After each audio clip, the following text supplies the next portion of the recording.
El combate de Coventry no fue una gran batalla naval en el sentido clásico. No hubo flotas enfrentándose durante horas ni intercambios masivos de artillería.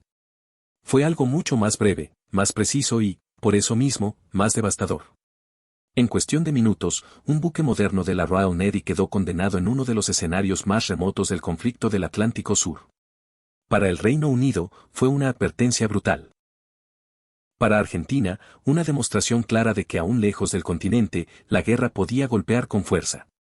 El 25 de mayo de 1982, mientras en ambos países se conmemoraban fechas nacionales cargadas de simbolismo, el destructor HMS Coventry patrullaba aguas frías al norte de las Islas Malvinas.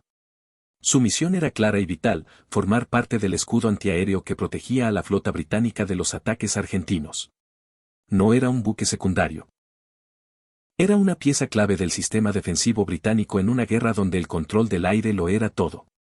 Para entender por qué el Coventry terminó hundido, hay que comprender primero el contexto general de la guerra. Tras la recuperación argentina de las islas en abril de 1982, el Reino Unido había respondido con el envío de una poderosa fuerza naval a más de 12.000 kilómetros de distancia. Esa flota, sin bases cercanas, dependía por completo de su capacidad para defenderse de ataques aéreos lanzados desde el continente sudamericano. La aviación argentina se convirtió rápidamente en la mayor amenaza para esa flota. Aviones operando al límite de su alcance, pilotos volando a ras del mar, bombas convencionales utilizadas de forma casi suicida. No era una guerra tecnológica equilibrada, pero sí una guerra de audacia y riesgo extremo. Cada ataque argentino obligaba a la Royal Navy a operar bajo tensión constante. En ese esquema defensivo, el HMS Coventry tenía un rol específico, actuar como piquete radar. Esto significaba posicionarse deliberadamente más adelantado que el resto de la flota para detectar ataques enemigos con anticipación y guiar la respuesta antiaérea. Era una tarea peligrosa, conocida y aceptada por su tripulación. Estar al frente significaba ver primero al enemigo y ser visto primero. El Coventry, un destructor tipo 42, estaba equipado con el sistema de misiles Sea Dart, diseñado para derribar aviones enemigos a media y larga distancia. Sobre el papel, era una plataforma moderna y capaz. En la práctica, las condiciones del conflicto en Malvinas, ataques a muy baja altura, múltiples blancos, poco tiempo de reacción, ponían a prueba esos sistemas más allá de lo previsto en tiempos de paz. El buque no operaba solo. Junto a él se encontraba la fragata HMS Broadsword, equipada con misiles Seawolf, más adecuados para defensa de corto alcance. La combinación de ambos buques debía crear una burbuja antiaérea eficaz. El Coventry atacaría a los aviones antes de que se acercaran, y el Broadsword interceptaría cualquier amenaza que lograra pasar. Ese era el plan. Pero como ocurre con frecuencia en la guerra, el plan dependía de que muchas variables se alinearan al mismo tiempo. Del lado argentino, la situación era desesperada pero determinada. La Fuerza Aérea Argentina y la aviación naval operaban bajo enormes limitaciones, poco combustible, pocas oportunidades de ataque, defensas británicas cada vez más ajustadas. Cada misión era, literalmente, una apuesta de vida o muerte. Los pilotos sabían que muchos no regresarían. El ataque que terminaría con el Coventry fue planeado con precisión. No fue un golpe improvisado. Se seleccionó el objetivo, se estudió su posición y se asumieron los riesgos. Los aviones despegaron desde bases continentales, volando cientos de kilómetros sobre el mar, manteniéndose a muy baja altura para evitar la detección radar el mayor tiempo posible. No había margen para errores. Aquel día, el clima en el Atlántico Sur no ofrecía ventajas claras para ninguno de los bandos. El mar estaba relativamente calmo, la visibilidad era buena, y eso significaba que los buques británicos podían detectar mejor, pero también que los pilotos argentinos podían identificar visualmente sus objetivos con mayor precisión. Cuando los radares británicos comenzaron a detectar contactos, el tiempo de reacción era mínimo. Segundos, no minutos. El Coventry y el Broadsword se prepararon para el combate real, ese para el que habían entrenado durante años, pero que nunca es igual cuando sucede de verdad. Los pilotos argentinos descendieron aún más, casi tocando el mar. Volaban tan bajo que cualquier error podía ser fatal. El combustible se agotaba, la tensión era absoluta y el fuego antiaéreo comenzaba a subir desde los buques. No había posibilidad de abortar. El ataque debía ejecutarse. En esos instantes finales antes del impacto, el combate de Coventry dejó de ser una cuestión estratégica y se convirtió en algo profundamente humano. Tripulantes británicos corriendo a sus puestos. Operadores de radar intentando discriminar blancos. Artilleros apuntando a siluetas que aparecían y desaparecían en el horizonte. Pilotos argentinos concentrados en mantener el avión estable, alineado, vivo. Lejos del continente, sin apoyo inmediato, sin posibilidad de refuerzo rápido, el Coventry estaba a punto de enfrentar el momento más crítico de su existencia. No era una batalla de flotas. Era un enfrentamiento directo entre hombres, decisiones tomadas en segundos y consecuencias irreversibles. La aproximación final de los aviones argentinos fue tan silenciosa como letal. Volando a ras del mar, aprovechaban cada ondulación del agua para ocultarse de los radares británicos. A esa altura, cualquier maniobra brusca podía estrellar el avión contra el océano. No era solo una táctica, era una apuesta constante contra la muerte. Los pilotos sabían que, una vez detectados, el margen de supervivencia sería mínimo. En el HMAS Coventry, la rutina de alerta se activó de inmediato.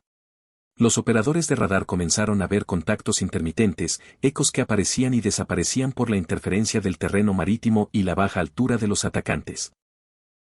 No era una imagen clara. Era un rompecabezas incompleto que debía resolverse en segundos. Cada error de interpretación podía ser fatal. El plan defensivo conjunto con el HMAS Broadsword entró en acción. El Coventry debía atacar primero con sus misiles Sea Dart, diseñados para interceptar aviones a media distancia.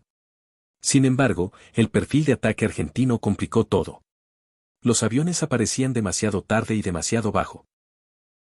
El sistema no estaba optimizado para blancos que surgían casi desde el horizonte marino. A bordo del Broadsword, los operadores del sistema Seawolf intentaron enganchar a los atacantes que lograban penetrar la primera capa defensiva. Pero la coordinación no era perfecta.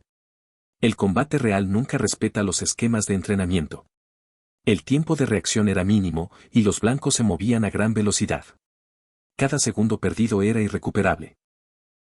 Cuando los pilotos argentinos rompieron el horizonte visual, la situación se volvió caótica. Los cañones antiaéreos comenzaron a disparar casi de inmediato. Trazadoras subían desde los buques, dibujando líneas luminosas contra el cielo gris.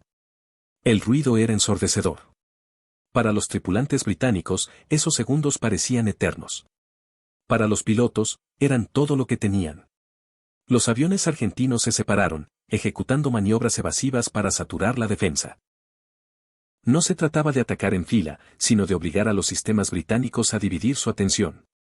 Mientras algunos aparatos atraían el fuego, otros se alineaban para el ataque principal. Era una coreografía peligrosa, ensayada mentalmente una y otra vez antes de despegar. El Coventry comenzó a maniobrar para presentar el mejor perfil defensivo posible. Girar el buque permitía orientar lanzadores y reducir la probabilidad de impacto directo. Pero cada maniobra también tenía un costo. Alteraba la coordinación con el Broadsword y complicaba el uso combinado de ambos sistemas. En ese equilibrio inestable, el margen de error era mínimo. Los pilotos argentinos descendieron aún más. A esa altura, el fuego antiaéreo parecía surgir directamente del agua. El impacto psicológico era brutal. Cabinas sacudidas por ondas expansivas, fragmentos de metralla golpeando el fuselaje, alarmas sonando sin descanso. Aún así, continuaron. Abortar no era una opción. No había combustible suficiente para repetir el ataque. El primer impacto marcó el punto de no retorno. Una bomba golpeó al Coventry, penetrando el casco. No explotó de inmediato, pero el daño fue severo. El buque se estremeció. Dentro, la sensación fue la de un golpe seco, profundo, seguido de una vibración que recorrió toda la estructura. Las luces parpadearon. Algunos sistemas quedaron fuera de servicio. Casi de inmediato llegó el segundo impacto. Esta vez, la explosión fue devastadora. El Coventry comenzó a escorarse rápidamente. El fuego se propagó en compartimentos clave. El humo llenó pasillos y salas de control. Las alarmas sonaban sin cesar, pero el ruido del combate y de la estructura dañada lo superaba todo. La defensa antiaérea continuó disparando incluso después de los impactos. Era una reacción automática, casi instintiva. Los hombres seguían cumpliendo su función mientras el buque se convertía en una trampa flotante. Para muchos tripulantes, no estaba claro de inmediato que el Coventry estaba condenado. En combate, la magnitud del daño no siempre se comprende al instante. En cuestión de minutos, la escora se volvió crítica. El agua comenzó a entrar de forma incontrolable. Las órdenes de control de daño se sucedían, pero la situación superaba cualquier procedimiento estándar. El Coventry, diseñado para resistir daños, no había sido concebido para soportar impactos de ese tipo en esas condiciones. El ataque argentino había sido breve, pero su efecto fue absoluto. Los aviones se retiraron a toda velocidad, perseguidos por fuego antiaéreo, con el combustible al límite. Para ellos, la misión había terminado. El regreso al continente sería otro desafío mortal, pero en ese instante, el objetivo había sido alcanzado. A bordo del Coventry, la prioridad cambió de combatir a sobrevivir. Se dieron órdenes de abandonar el buque. Algunos tripulantes saltaron al agua helada del Atlántico Sur. Otros ayudaron a compañeros heridos a llegar a cubiertas más seguras. El entrenamiento y la disciplina evitaron un pánico mayor, pero el miedo era imposible de ocultar. El HMAS Broadsword se aproximó para asistir en el rescate, mientras la amenaza aérea aún no se descartaba por completo. Era una operación de alto riesgo, detenerse, maniobrar cerca de un buque dañado y recoger supervivientes bajo la posibilidad de un nuevo ataque. Aún así, se hizo. No había alternativa. El Coventry se volcó finalmente. En pocos minutos, el destructor que había sido un pilar de la defensa británica desapareció bajo el agua. El hundimiento fue rápido, casi abrupto. No hubo tiempo para despedidas ni para comprender plenamente lo ocurrido.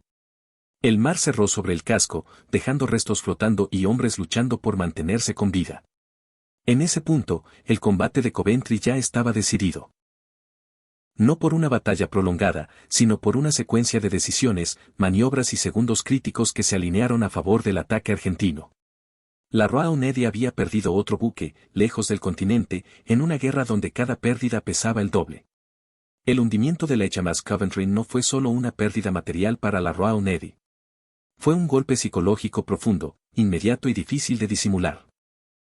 En cuestión de minutos, uno de los buques más importantes del sistema defensivo británico había desaparecido bajo el agua, no frente a costas hostiles ni en una gran batalla naval, sino en mar abierto, atacado por aviones que operaban al límite absoluto de sus capacidades. Para muchos oficiales británicos, aquel momento marcó un antes y un después en la percepción real de la guerra. En la flota, la noticia se propagó con rapidez. No era la primera pérdida. Ya habían caído el Sheffield y otros buques, pero el Coventry representaba algo distinto. Era un destructor moderno, especializado precisamente en la defensa antiaérea. Si un buque así podía ser hundido de esa manera, ningún barco estaba verdaderamente a salvo. La sensación de vulnerabilidad se hizo permanente. Para las tripulaciones británicas, el impacto fue humano antes que estratégico. Ver a compañeros rescatados del agua helada, escuchar relatos fragmentados del ataque, comprender que todo había ocurrido en segundos, generó una tensión psicológica constante. Cada alerta aérea posterior se vivió con mayor intensidad. Cada eco en el radar podía ser el inicio de otro desastre. El mando británico reaccionó de inmediato. Se revisaron tácticas, se modificaron disposiciones de buques y se ajustaron los roles de los piquetes radar. A partir del Coventry, quedó claro que colocar destructores avanzados, relativamente aislados, los convertía en blancos prioritarios. La flota comenzó a operar con mayor dispersión y cautela, aunque eso implicara reducir la eficacia del control aéreo temprano. También se asumió una verdad incómoda: los sistemas antiaéreos no eran infalibles. El Sea Dart y el Sea Wolf, diseñados para escenarios de guerra distintos, habían sido llevados más allá de sus límites. Los ataques a muy baja altura, rápidos y coordinados, neutralizaban gran parte de su ventaja tecnológica. La guerra real no seguía los manuales.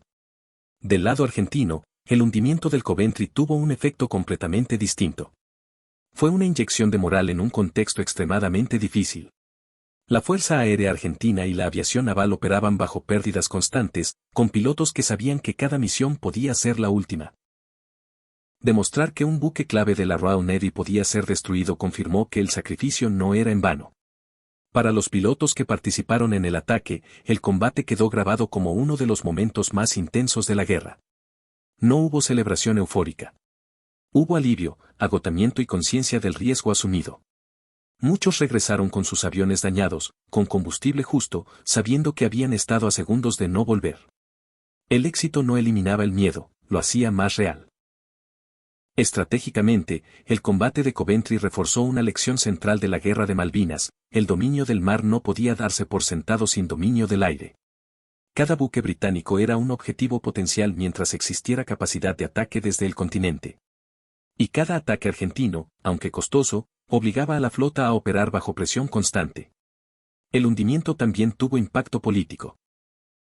En el Reino Unido, la guerra seguía siendo apoyada, pero cada pérdida era examinada con lupa.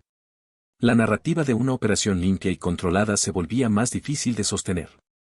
En Argentina, el ataque fue presentado como una muestra de capacidad y determinación, aunque el costo humano de la guerra seguía aumentando. Con el paso de los días, la flota británica logró adaptarse y mantener la iniciativa. La guerra continuó, y finalmente el Reino Unido recuperó las islas. Pero el Coventry nunca fue olvidado. No como un error aislado, sino como una advertencia permanente sobre los límites del poder naval moderno frente a ataques decididos y bien ejecutados. Desde una perspectiva histórica, el combate de Coventry destaca por su carácter concentrado. No fue una batalla larga ni confusa. Fue un enfrentamiento breve, decidido en segundos, donde la preparación, el riesgo y el azar se alinearon de forma irreversible. Es un ejemplo claro de cómo, en la guerra, momentos muy pequeños pueden tener efectos desproporcionados. Para los hombres que sobrevivieron al hundimiento, el recuerdo no está ligado a mapas ni a estrategias, sino a sensaciones: el impacto seco de las bombas, el buque escorándose, el agua helada, el ruido metálico desapareciendo bajo el mar. Para ellos, el Coventry no es un nombre en un informe, sino un lugar donde la vida cambió para siempre. En el espíritu de batallas olvidadas, este combate nos recuerda que las guerras no solo se deciden en grandes ofensivas o tratados finales. A veces se definen en ataques puntuales, lejos del continente, ejecutados por personas que saben que probablemente no regresarán. El Coventry fue hundido lejos de casa, pero su historia sigue siendo central para entender la guerra aeronaval en Malvinas. El ataque argentino al HMS Coventry no cambió por sí solo el resultado final del conflicto, pero sí dejó una huella profunda. Demostró que la distancia no garantiza seguridad, que la tecnología no sustituye al juicio humano y que, en el mar, la guerra puede decidirse en cuestión de minutos. Ese día, en el Atlántico Sur, el Coventry se convirtió en algo más que un buque hundido. Se convirtió en un recordatorio permanente de la fragilidad del poder militar cuando se enfrenta a decisiones extremas, pilotos dispuestos a todo y un escenario donde no hay margen para el error.